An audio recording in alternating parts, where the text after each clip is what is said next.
In the last video, I talked about how easy it is to look to other people for validation, how we want people to see what we bring, how we want them to understand the journey behind the result. And that led me to another question.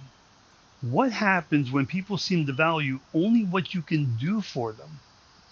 I have someone in my life who calls himself my friend.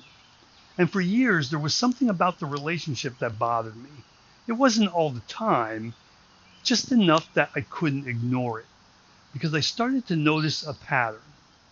The phone calls usually came when something was needed, a question, a favor, help with something, sometimes even an invitation. But when I looked closer, there always seemed to be a reason, something I was providing. I remember one time he called and asked me if I wanted to have lunch. Now that sounds normal enough because friends have lunch, but as we talked, I learned he was having his car serviced nearby. It happened to be about around lunchtime, and he needed a way to get somewhere to eat. And suddenly that invitation felt very different, because it wasn't really about lunch with me. It was about transportation. And if I'm honest, that really bothered me.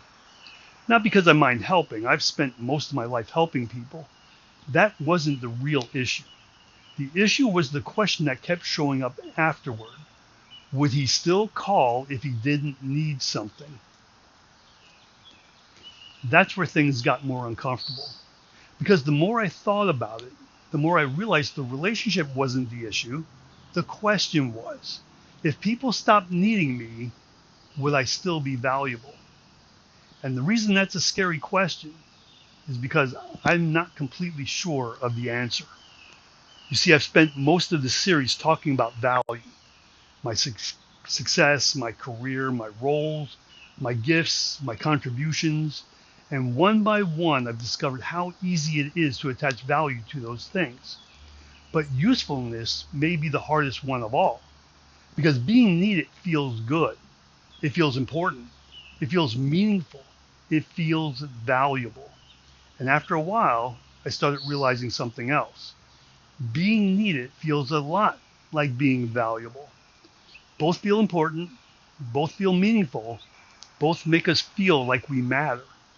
And if we're not careful, we start treating them like they're the exact same thing. But they're not. Because one depends on what I can do, the other depends on who I am. And yet many of us quietly live as though our value comes from our usefulness, as though our worth rises and falls with what we can provide, as though being needed is proof that we matter. And that's a dangerous place to build an identity. But sooner or later, the phone stops ringing, the roles change, the job disappears, life shifts. And when it does, we're left facing a question we may have avoided for years. If people stop needing me, would I still be valuable? That question led me to one of the darkest seasons of my life. And it forced me to confront something I never expected to learn.